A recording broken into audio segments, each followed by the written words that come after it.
this is Greg with Fifth Expedition, and I have some news, pretty important news.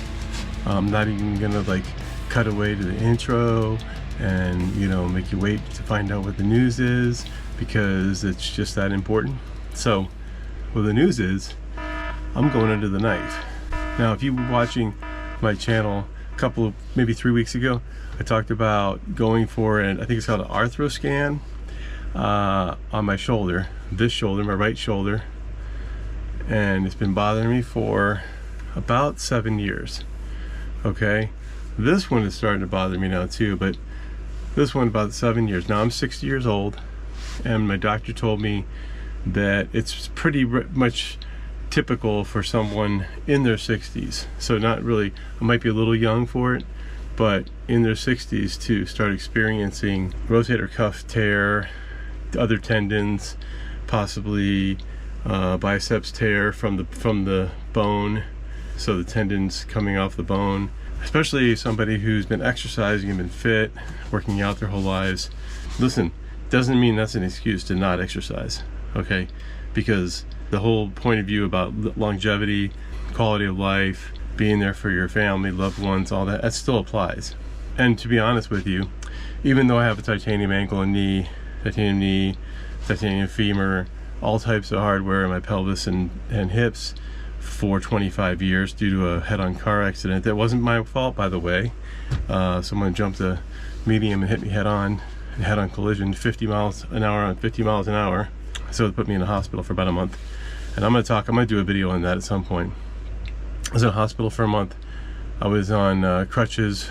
Well, I was in a wheelchair for about 7 months. Then I was on crutches for about a year, maybe a year and a half, and then I was on a cane for a couple of years. And doctors told me at the beginning of that I'd never walk again. But once again, not an excuse.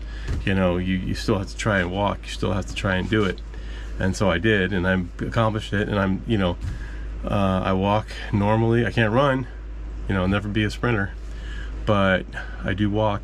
Anyway, so I'm going under the knife. I'm going to go for surgery. And so all the preparation stuff that I've had to do, like stopping my vitamins, stopping my nutrients and supplements, nutritional stuff that you take to grow muscle for hypertrophy. I had to stop a lot of that stuff, like a week, anywhere from 3 days to 10 days ahead of time. And so that's been, a lot keeping track of, because I have a whole lined notebook piece of paper full of supplements, nutrients, vitamins, and medications that I take for my health, to stay healthy. And I swear by it. I've been doing it for decades. So I had to take care of all that. Of course, I had to go for the arthro scan, I think it's what it's called. I had to go for an EKG, which I passed with flying colors. I didn't even study for it. Look at that. I have to report for my surgery on Monday morning at 7:45 a.m. and the surgery doesn't take place until 9:45 a.m. but there's a lot of preliminary stuff, especially anesthesia, and dealing with that, so I have to take care of that. Anyway, they're going to fix my rotator cuff. So there's a tendon that's torn from the rotator cuff. They're going to be fixing that. They're probably also doing a tendinosis. He's going to look at it closer. Tendinosis is but attaching the bicep muscle tendon back to the bone. He said there's dozens of ways to do it. He said he'd do it any way that I wanted him to do it, and I had done some research. One of the ways that you can do it is called a tendotomy. It's where they attach it, but when they attach, and actually I was thinking, hey, this might be a beneficial thing. Where they attach it, it shortens the bicep, so it actually gives you that Arnold Schwarzenegger look, that Jay Cutler look, the bulge in the middle of the muscle. But I did hear that it can cause cramping, and so I didn't want that. Plus, don't know what the surgery is going to be on the left side if I have to do it eventually, and I don't want this one to have a cap that is real pointed, and this one to not have a cap. So that was important to me, the aesthetic and the symmetry, especially being a personal trainer working with clients. So anyway, I'll be going under the knife on Monday. Now I obviously can't eat for after midnight the night before. I'll be going through the surgery. It's going to take a few hours. Recovery time is the really serious part. I'll be in a sling for 6 weeks, 5 to 6 weeks minimally. I think it's probably what it's going to be, because I have a lot of muscle and I'm pretty healthy, so I don't think it's going to take me that long to heal. I mean, any longer than a normal average person to heal. So I think that's probably going to be the case there. I'm still getting the house ready for me to take. I mean, I have Kelly. Kelly's going to help me. She'll be here, help and take care of me when I need it, but I don't want to be a burden, so I'm going to try and do everything on my own if I can. And I'll show you some of those things I'm talking about. Oh, one more thing I got to do. I got to take all this stuff. You know, the computer stuff, you know, my light, my selfie light, all my cameras and all that stuff. That's all I got to get in the house. And I won't be able to leave it in the box truck because it's on my right side, the shoulder that I'm getting operated on. We have pretty steep steps here. It's about maybe 16 inches between the ground and the first step. And when you get up here, the handle's on the right side. So because the handle's on the right side and the shoulder is on the right side, I'm not gonna be able to use the handle. Now coming into the gym, I'm showing you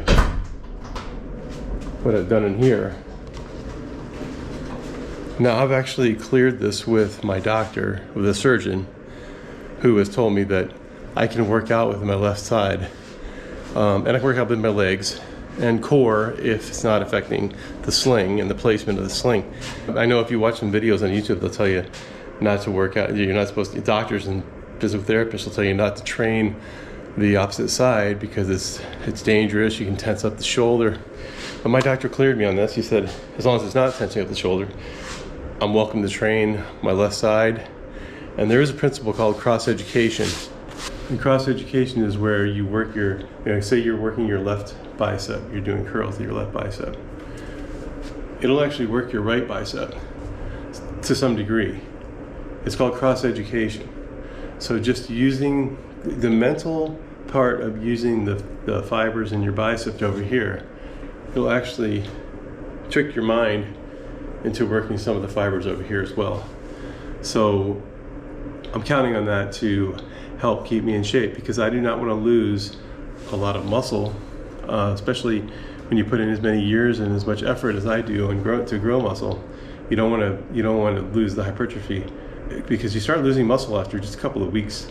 If you take a 2-week break from the gym, you're going to start. Well, it's going to start diminishing. Not saying it's going to disappear overnight, all your muscle, but it will take some time. But that'll be 4 more weeks in the sling, and I still won't be able to lift with the right side the way that I do now. I'm gonna have to take it easy. Maybe I'll be working out with a 3-pound dumbbell, doing lateral raises and curls instead of a 30-pound dumbbell, and just work my way up over a year to get back up to 30 pounds or whatever it takes. But trust me, there's no excuses here. I'll do what I have to do to make it work. So one thing I did in advance of the work of the surgery is, I put this single handle on here. This is a single tricep rope handle, kind of like this one that has 2 sides for both arms.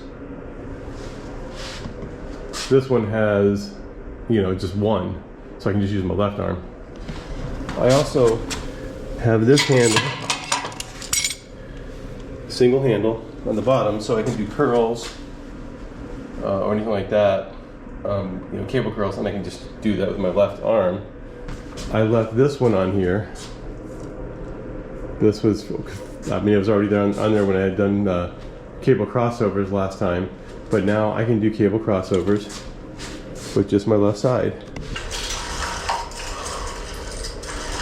Like so.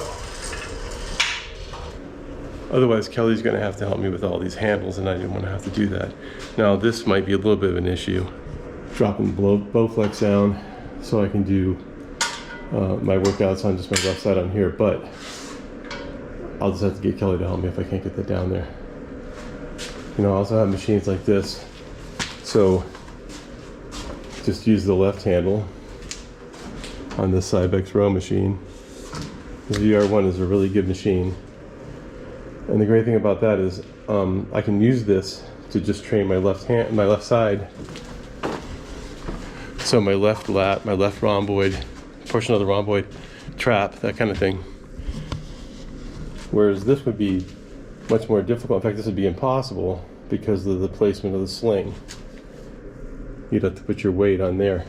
On this one, I'll just set this all the way up, and then I'll just have to use a really light weight where it's not pulling me toward the chest support.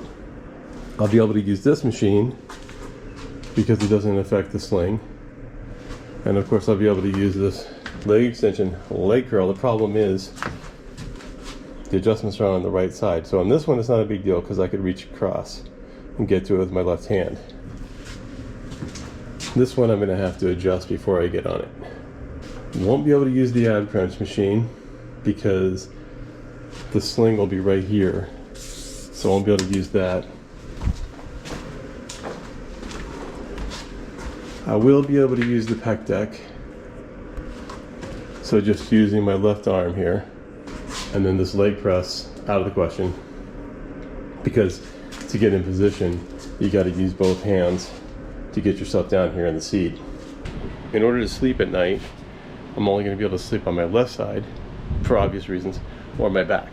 Okay, now my surgeon said most of his patients can't sleep on their back, but I did buy this. He said that, you know, you can use a recliner or something like that. Do have a recliner.